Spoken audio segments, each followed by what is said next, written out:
because our deepest wounds often reveal our greatest purpose.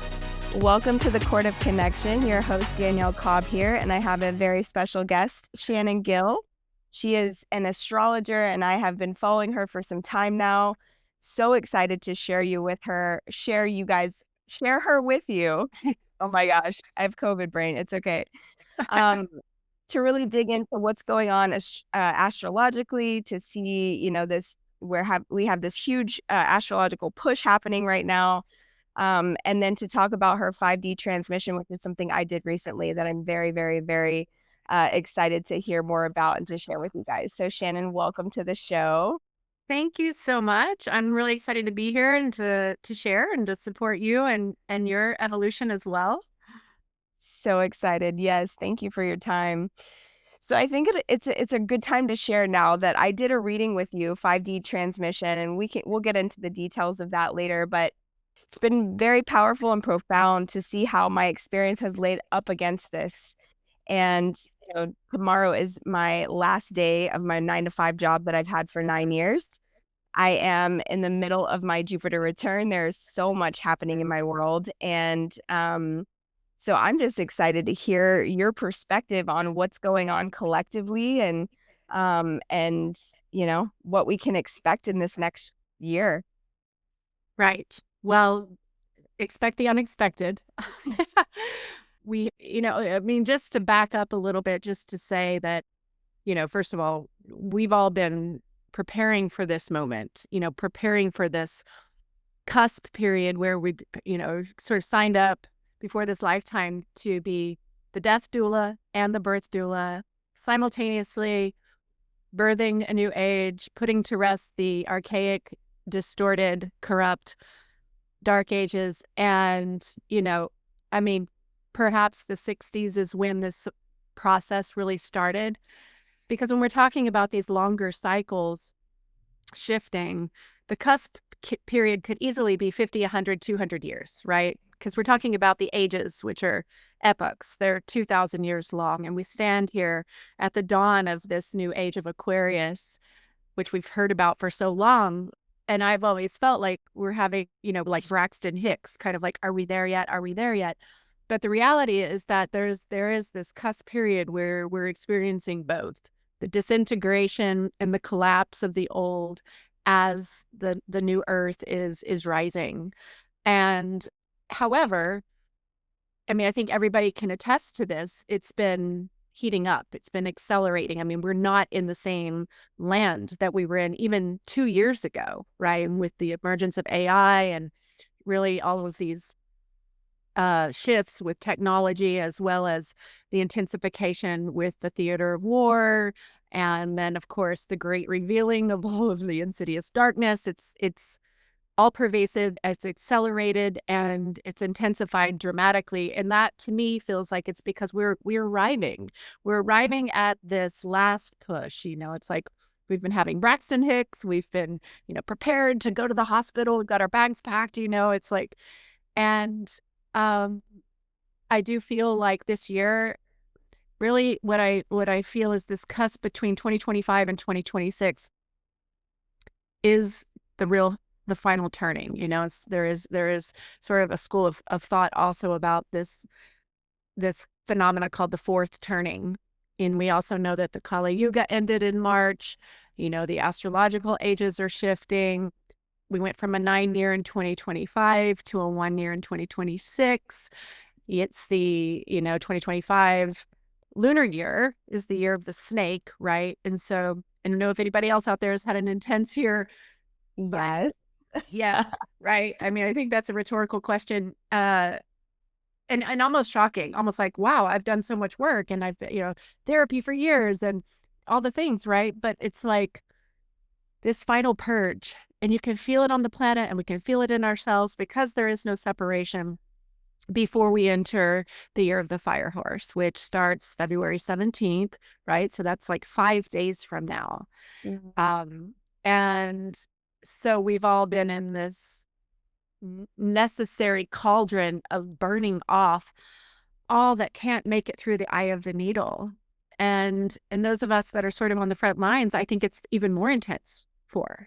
because we're capable, and we're doing collective healing. And so we've got the shift into the fire horse coming, which we can talk about that if you want. But also even greater than that is the ingress of two outer planets, Saturn and Neptune, leaving the end of the zodiac, which the last sign of the zodiac, which is Pisces, and entering the 0 point of Aries, which is the beginning. So just even if you don't know astrology, you can just know like the end and the beginning. And there are incremental shifts, right? When we talk about the wide brushstroke of the ages, which is the backdrop, like the 2000 year.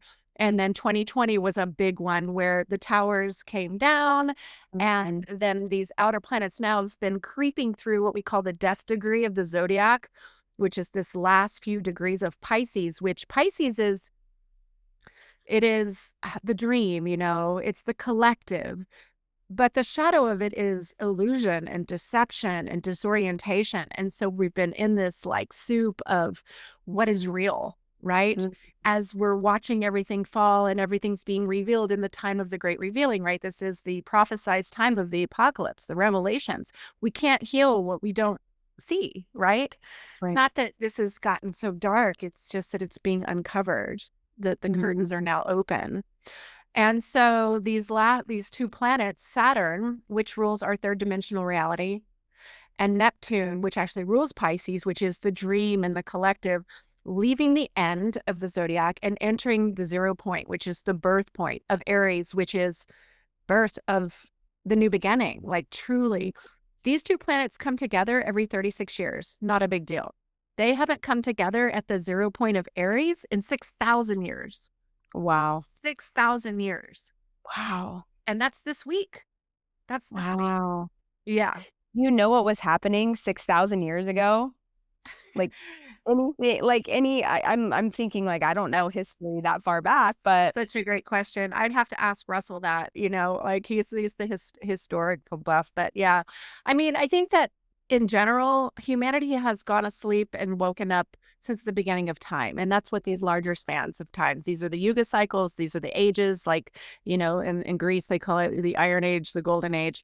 And so, and basically, when we say go to sleep, it's consciousness, right? We rise in consciousness through some of the great civilizations, in Egypt is one, and then the fall. And we've been in this underworld as a collective.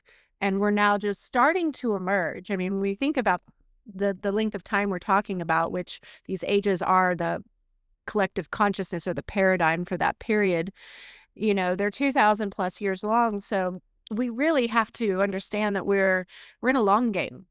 Like this lifetime, we can see ourselves as farmers planting seeds for the future. And and quite honestly, when just to circle back to your question about 2026, we're really planting the seeds for this whole new massive accelerated shift. And it's going to be this bifurcation of the disintegration and the falling of the old empires. And then we have a lot of work to do, to reconstruct every system of our world, because they're all tied into the same toxic roots. And it's happening. And the good news is we're not just straddling the ages, but we're straddling the dimensional states. And as an evolutionary astrologer, my focus is the evolution of consciousness. So the third dimension is what's, dissolving. And the higher dimensional states, fourth and fifth dimension, is where we are arriving and have greater access to, which is all based in frequency and vibration, which And so when we're able to attune to, not just attain, but maintain these higher frequency states, we're exempt from the chaos to some degree. And we open up a gate of our true essential nature, which is our God fractal, our God self, where things just flow. This is the everyday magic, the serendipity, the synchronicities. It's like you're at the right place at the right time. There's unlimited abundance, support, creativity, joy. And so this really is these simultaneous universes coexisting at the same time. So in some ways it's easy, or it's simple, not easy, I feel like what our greatest challenges right now is to constellate in those higher dimensions as much as we Mhm. can. Yeah, yeah. For those who don't know astrology well, can you tell us what the biggest difference between describe what the age of Pisces is and what the age of Aries is, what we're moving into? Yes, absolutely. So we're leaving the age of Pisces and entering the age of Aquarius. But Aquarius. but this in and I don't know you know that, but the Aries point is the Saturn Neptune are entering Aries, right? Yes, got Yeah. So good question. So Cliff Notes is, astrology is a code. It's the language of light. So you can look at the symbols to get the downloads, right? And so Pisces in simplicity is the age, well, it's the glyph of the two fish that are swimming in opposite directions. Mm, So it's an age of duality mhm, with an illusion, which is also a shadow of Pisces illusion of a separation between matter and spirit. It's just a simple way I always like to frame this, where man's down here, God's somewhere nebulous out there. It was an age of faith mhm, where we believed in something greater than us outside of ourselves. So the mhm, program was that God is outside of us and we needed an intermediary. We were programmed, we were powerless um, to control us, mhm, basically, a hierarchical paradigm. And so if we think we're separate and we're powerless, then we're more apt to give over our power and control to the systems, the government, the church, the doctors, the nighttime news, bystanders to reality, not engaged, not in contact with the truth. So mhm, that's what's ending the 2,000-year age of corruption and deception and illusion. Because if you look at the ancient glyph, the ancient text, the two fish were connected by a golden cord. They were never separate. This was just the illusion in the program. mm, So the Aquarian age is the return of the Purusha, which is a Vedic term for one mind consciousness. mm, I like to call it organismic consciousness, where we remember we're actually all one organism. It is about the integration of duality, the unification, which creates a syzygy. This is why I do a lot of work with sacred partnership, because mm. if masculine and feminine, and I'm not talking about gender, can Yes. unify, it actually creates a third energy, a toroidal field of energy, which raises the fabric vibrational field around them. Mm, And then, and this is also why relationships become the holy cauldron, all kinds of relationships, the sacred mirror, because so long as we're pointing the finger outside of ourselves, it's this country, it's that politician, it's this mm, family member. We're still asleep in the Pisces age because there's nothing outside of us. We're all one consciousness. So right. relationships become the accelerating force to either perpetuate the disease, the illusion Mm, of separation, or to burn through it alchemically and to see everything and everyone as a fractal reflection of yourself, which ultimately right. is God. So Aquarius is about us waking up to that awareness where we recognize and remember, and it's not just conceptual, that not only are we not separate, but we're actually God consciousness creating and experiencing itself as separate, Mm, waking up and remembering that. And that awakening process is very much biological. It's not dogmatic, it's not religious. Not that there's anything wrong with these languages, they're all beautiful. But we've been off track with that because those models have been part of the program to keep us enslaved, mm, right? So we yeah. have to be able to see through that and read through that. And even the Bible is an astrological treatise if you Mhm, have the eyes and ears to see it. So mhm, the biological process of awakening is very much on a DNA level. It's on a chakra level. It's truly like the return of Christ is our pineal gland opening up to receive the light, to receive and be in unified consciousness with the origin source.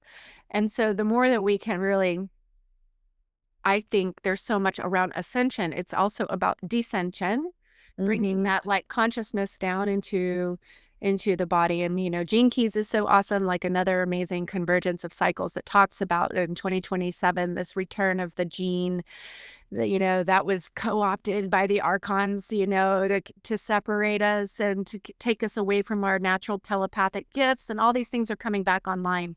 And this mhm, year of the snake was preparation that anything that is not of purity.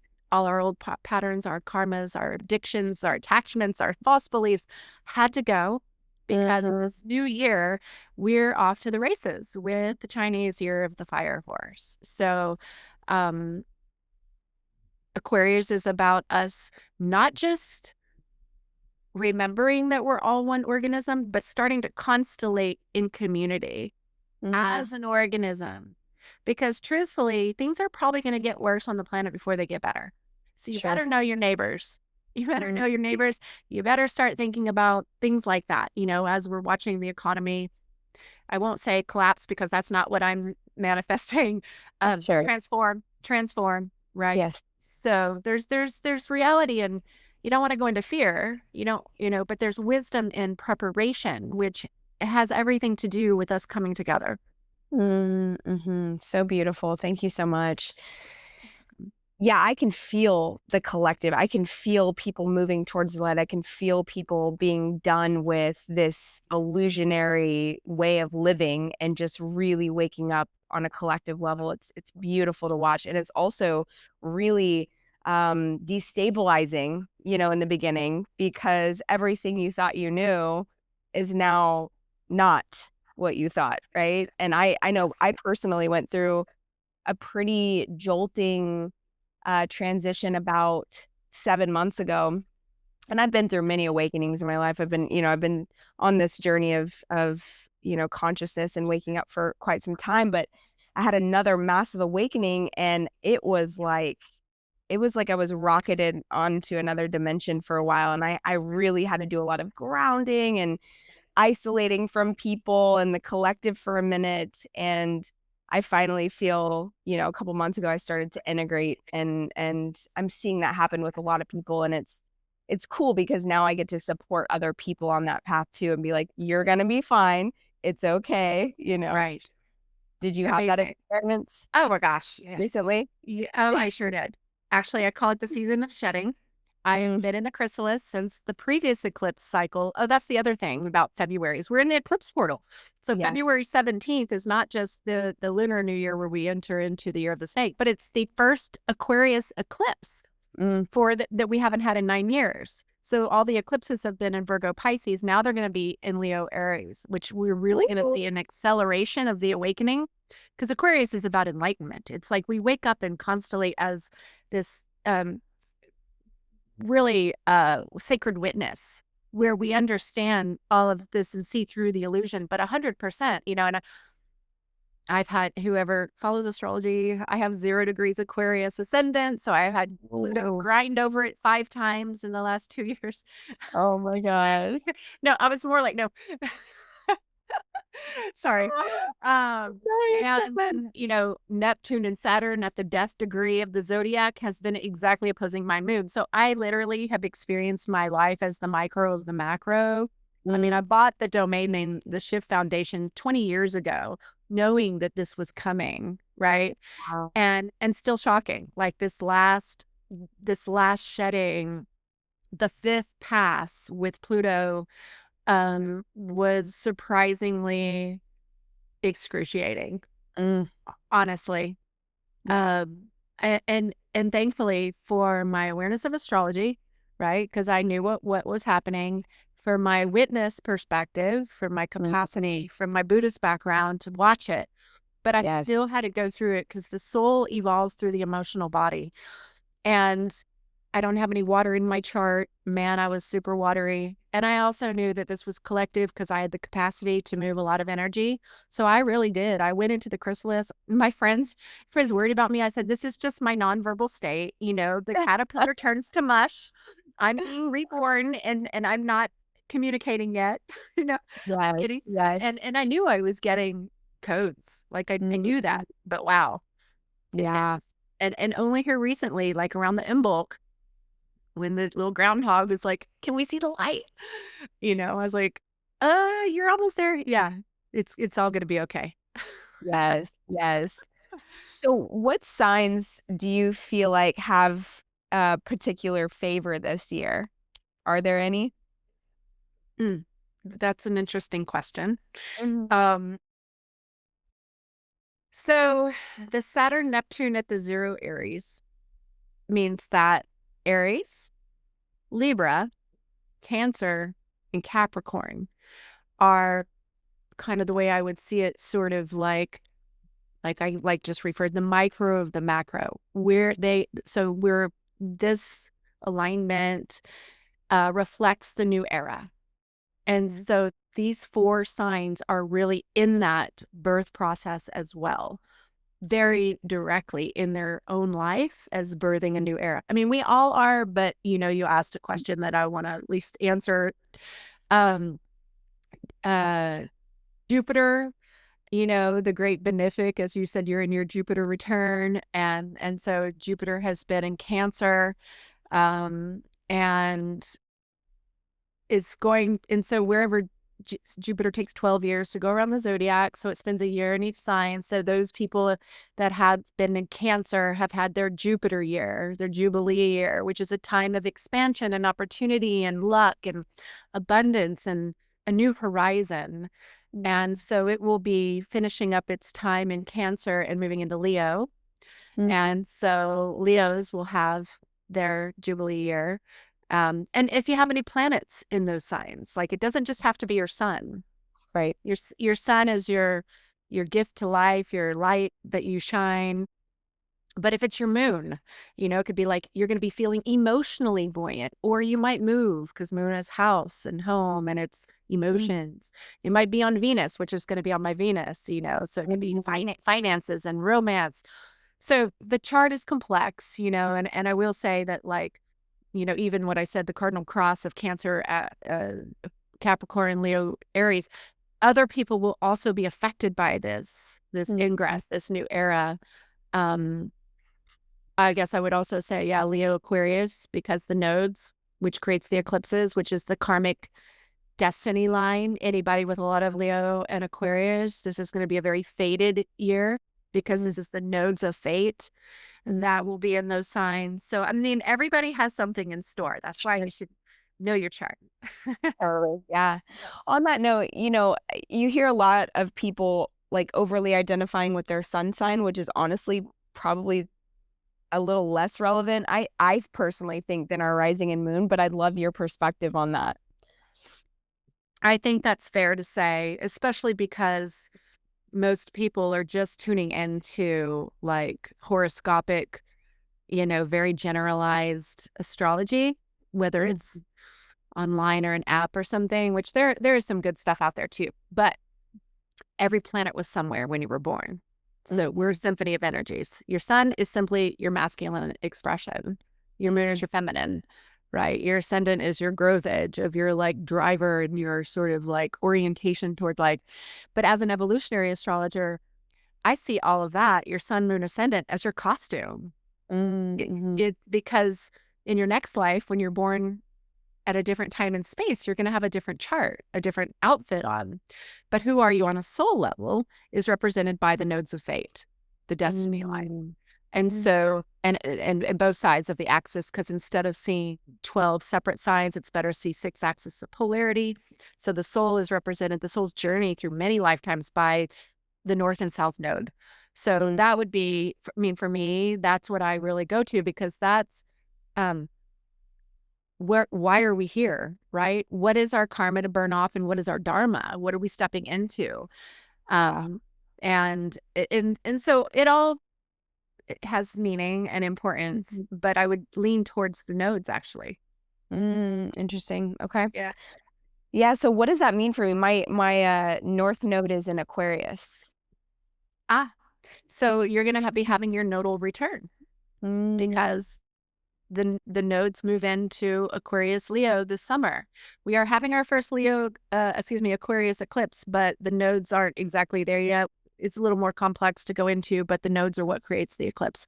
Um, so the nodes take 18 and a half years to go around the zodiac. So every 18 and a half years, you have your nodal return, which is a karmic Mhm. checkpoint where you're saying, it's like your higher self saying, okay, Danielle, where are you? And your contract with yourself to balance these poles, to clean up this karma from the south node of Leo, which could be South Node Leo coming from fame and notoriety and influence, and, it could even be like royalty. And so there's some kind of way you've come in with a lot of light Mm, and a lot of capacity for leadership, and not getting caught in, I mean, I always laugh, and I know I shared this with you in your reading, I'm sure, because yeah, I tell everybody this with the South Node in Leo. My son's a Leo, my dad's Leo. The sun is, every sign is ruled by planet, okay? And the sun rules Leo. And mhm, so you're bringing the light, like you mm, are the emanation with your South Node Leo.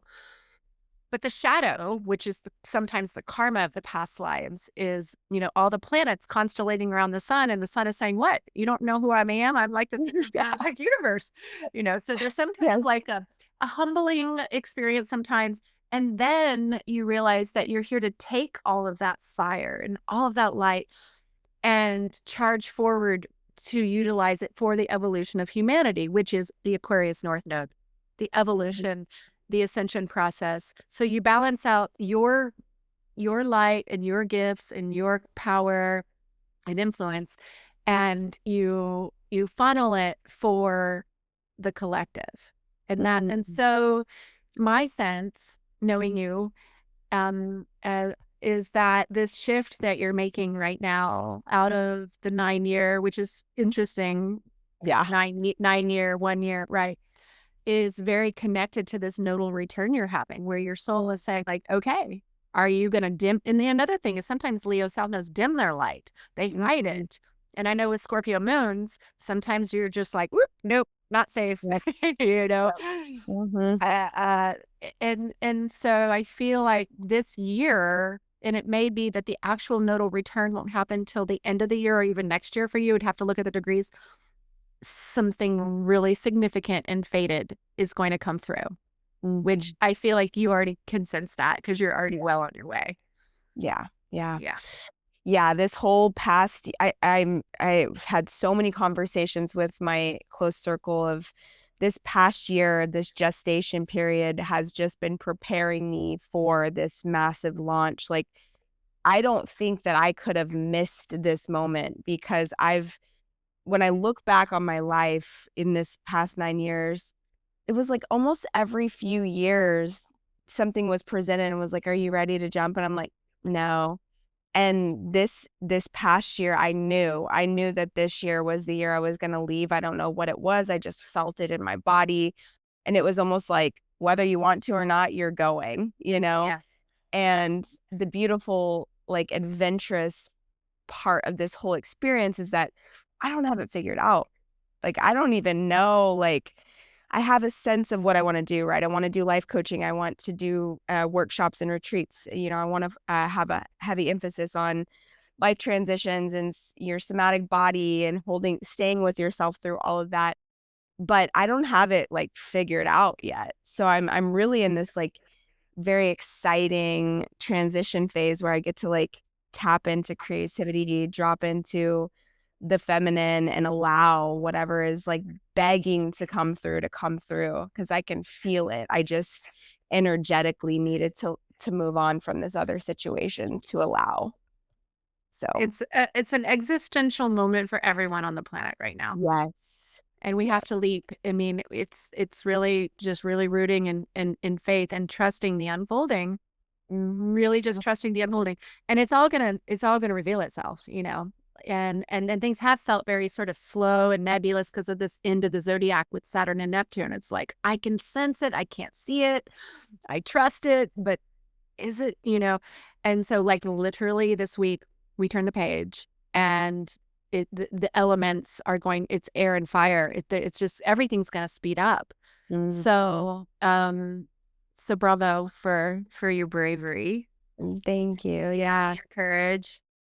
Yeah, and I do believe in this next phase, like, nervous system work is so vital because we're being asked to do a lot, we're being asked to step out of fear and into the unknown, and we have to be able to hold ourselves through that. So there's been a heavy emphasis on that work for me lately, but, um I would love to hear if you're willing to share what your north node is and kind of innuendoing into this last year of gestation for you and this emerging of the 5D transmission that came through you? I know that was a lot, but I know. Well, let's see. My North Node is in Capricorn, which mm, is the archetype of the elder leader, mm, in the 12th house of Pisces, which is the mystic, um, which is the collective. And so that means that my South Node, where your South Node is where you can get stuck. It's your most recent past lives where you're comfortable. It's where you're great and everything flows in some ways. But you have to kind of leave the comfortability and go into the more uncomfortability to evolve, right? So the South Node is Cancer, which is the divine mother. In the mhm. 6th house of Virgo, which is busy mothering, doing all the things. I mean, Yep. it's just like, yeah. So it's been this trying to balance out my career and my family, just in a very practical way. My children, I have 2 children. Um, and also I can just get really caught up in the like Virgo. Like I've got 3 planets in Virgo in Western. I'm a sun Virgo. Like all the like little details of things, right? Mhm. And so my growth edge is to trust and grow my leadership for the collective. And I would say that I've been doing that to some degree, but then I also go back into like patterns and we sort of like sometimes seesaw between that.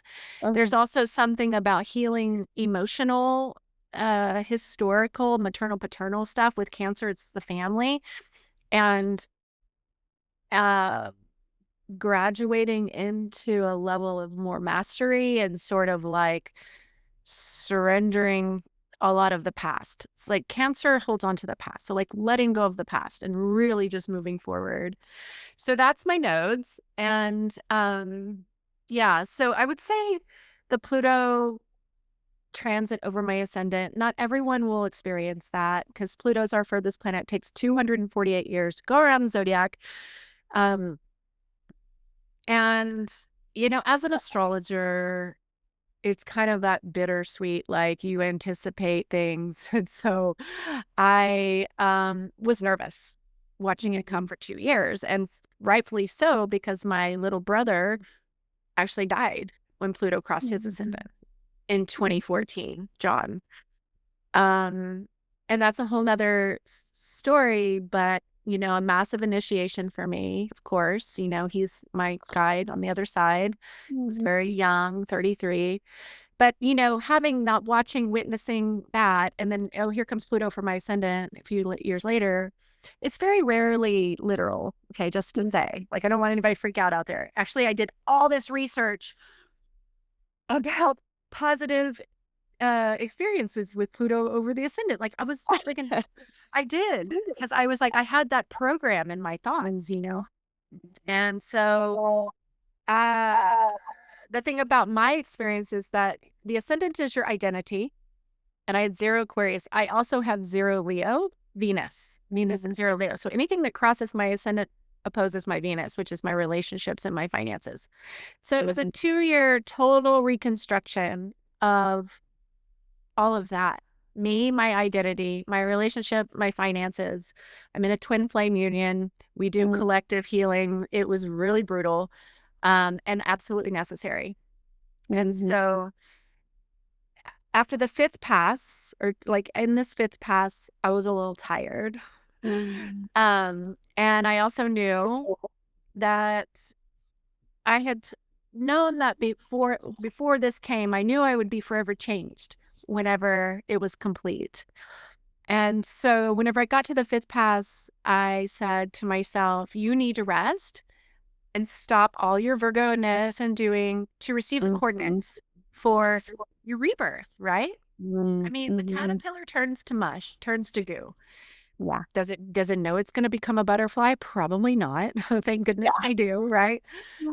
So I did. So this summer I took some time and I scaled back with clients to dream, and to like it's like, oh, I survived. Okay, now what?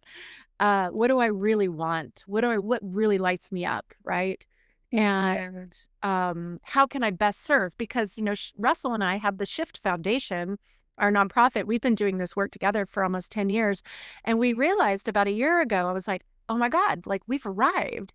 Like the mission has to change. We're in a completely different terrain, right?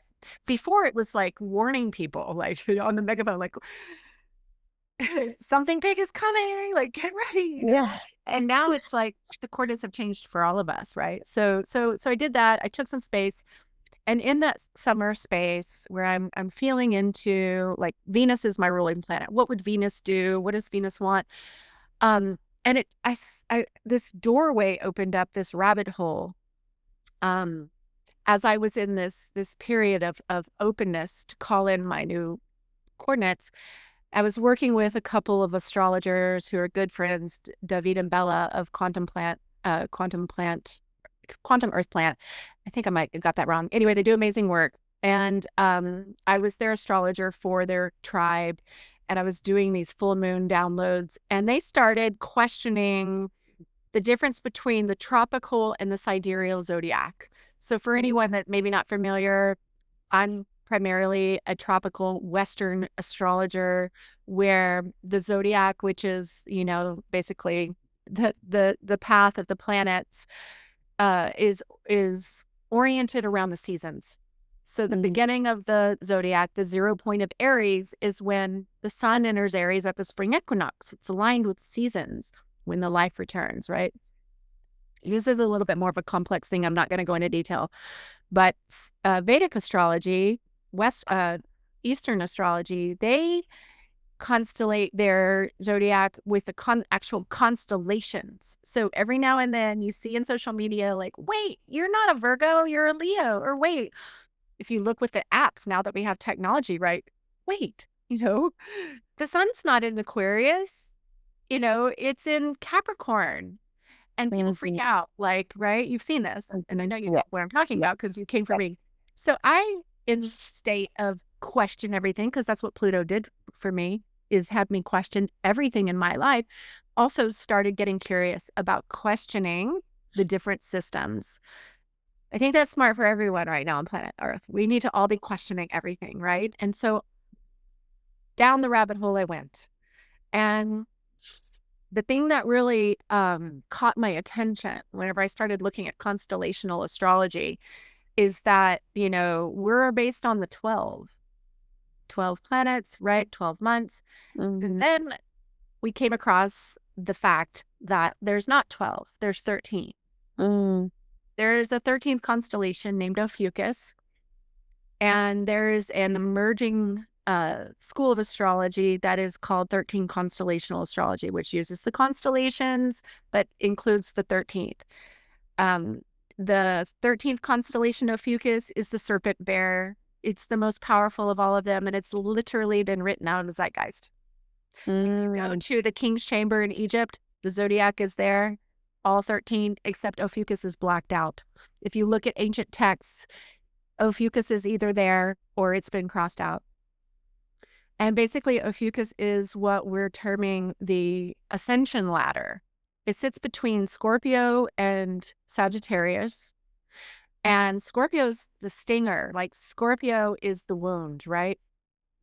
And Sagittarius is the higher consciousness that comes after the descent. But the one that actually assists us in the alchemical process of evolving out of the wound is Ophiuchus. It's the serpent bearer. It is the shaman. It is the alchemist. It's the one that slays the snake and uses the venom as medicine. It's the Kundalini. So it's the symbol of the weaving together of the Ida and the Pingala, which is our escape hatch out of amnesia, out of the Pisces age. It's literally in our body. It's even a symbol for Western medicine, the caduceus, the staff. It's the two snakes kissing at the pineal gland, which is the awakening point in the system. And so I just went, and then I started I've always known about the projection of negativity and evil onto Friday the 13th, right? And why do we have 13 months? Excuse me, 13 moons, 12 months. So I went down a deep dive of research, and I took my community with me and created a blog series called Question Everything. And I Mhm. started trying on my chart in the 13th constellational zodiac system and was mind blown Mm. and was getting direct information from the quantum field. So you know whenever something is right because it's the synchronicities abound. You Mhm. it's and so I just started going deeper, deeper, deeper, and basically cultivated what I'm calling this new system of working with both charts. I'll never say this one's wrong and this one's right because Mhm. I don't see anything like that. I see anytime we're thinking one is right and one is wrong, we're in duality. We're in the Mm. Pisces age. I Mhm. mean, astrology essentially is a construct of the mind anyway, trying to define the undefinable, right? Mhm. Created by Mhm. man. And so, and ultimately we are all of the archetypes. We are the universe. But Mhm. our map is our guidepost. It's nice to have some coordinates to work with. So my system is what I'm calling 5D New Earth readings, where we look at your Western chart that you've always known as very applicable and relative to your experience in the matrix, in the third Mhm. dimension, which has been essentially about burning off your karma and your awakening process. Now, we all know that we're in a completely different vibrational state on the planet right now, or at least we have access to that, these 5D energies. And as an evolutionary astrologer, my focus is evolution of consciousness. Why wouldn't we not have a different costume in the new earth? Why Mm. would we not have new coordinates, right? So I'm giving these readings where we're looking at where you're coming from and where you're going. Mm. And it has been pretty just mind blowing for people. I've given 30, 35 readings now. It's not like Mhm. trying on a pair of shoes that doesn't fit. It's more like, wow, I've always felt that. Or wow, this is a part of me that I have been scared to express. So it's giving Mhm. people permission to lean into a different dimension of themselves. And we are evolving dimensionally into our multidimensionality. Yeah. So Yeah. so thank you for the opportunity to share about this. This is the first time I've talked about it on air. Yes, yes. I feel like I was one of the first people to sign up Yeah, I to think have you the were. reading. Have you met doing, the 30 to 35, have you met any people who have, I'm gonna say it wrong, Ophiuchus? Is that his Ophiuchus. Uh-huh. Yes. Ophiuchus Yes. as, like, strong Oh, placements? yeah. Oh, yeah. And actually this week, I had a woman that was sun and moon in Ophiuchus. And this is what I'm talking about, the synchronicities. I get her registration form, I read her questions, and she was saying, "I feel inspired to become a death doula." Mm, And, and to develop my shamanistic interests. yeah. And I'm like, okay, like Ophiuchus is the shaman. It is the doorway to the other side. That's exactly what she wanted to step into. And Wow. so the synchronicity also of the timing of her coming to me and needing that transmission, like it's been all very magical. And Mm, so I'm really been grateful to serve this way because for some people it's different. It's you know, like a lot of the Virgos, are graduating out of, Virgos are graduating out of Virgo into Leo. It's like, I can hang up my mop bucket and stop yes. cleaning up everybody's messes and I can live for more playfulness and joy and things like that. So that's me. And then a lot of people that were Scorpio, are now Virgo and they're like done with the heavy lifting, done with the dark shadow work, now I get to worry about the holy temple and the ascension process through the body. And I think that's Mm. you, right? With your moon and Scorpio Mine actually went from Scorpio moon to Libra moon. Is that to possible? Libra. Yes, yes, Mhm. which is more balance and grace and Yes. harmony and Yes. and out of the underworld.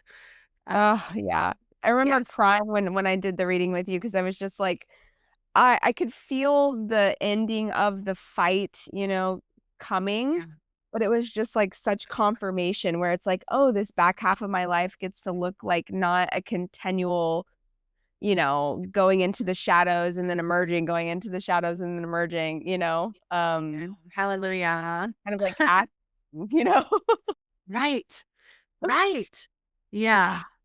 Yeah, that's amazing. Yeah, I had such a profound experience with that reading, and um one of the things that you mentioned too is that I'm a Leo sun, Leo rising. My rising didn't change, but my sun sign changed to Cancer. And something that's really stuck with me is that you kind of described it as like the wise grandmother. And I deeply resonate with that. Like I am somebody who's kind of an anchor in my community, I'm like the anchor person, I guess. Yeah. And so that made so much sense to me and deeply resonated. Beautiful. Yeah. And she's also one of the three healers in the chart, Mhm. and yes, as far as this transition that you're going through, right? Really attuning more to your internal knowing, your intuition and your empathy and also working with women, right? Working with that divine feminine principle. And you don't lose Leo completely. So you still have that leadership and that emanation and creativity. And that's the Mhm. thing that's been interesting about these readings is that it's very rare that someone completely loses an archetype. Usually they're just shifting positions and shifting orientations and like dosages. Yeah. Yeah. Yeah. Somebody pointed out recently that I think it's called a mystical rectangle in my chart. Mm-hmm. I'm so curious. I wanted to ask you this question and see what your perspective is on that.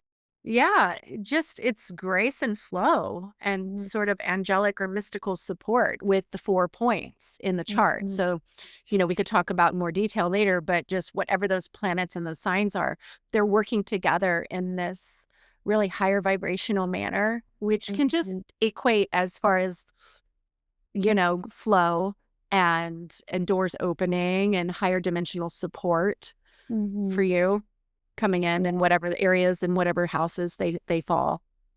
beautiful, beautiful. Yeah. I definitely feel divinely supported 100%. I mean, we all are, but I feel an extra level of just support and favor, really. So, Amazing. And I know yeah, you've worked hard for it. that's right. That's right. Yeah. Yeah, so how did you even get into astrology? I mean, you don't just stumble on to that, It is Yeah. it's a beautiful niche. Uh, I, you know, I feel like I became sort of a seeker at a very young age based on just my own very scorpionic uh, childhood. 5 planets in the eighth house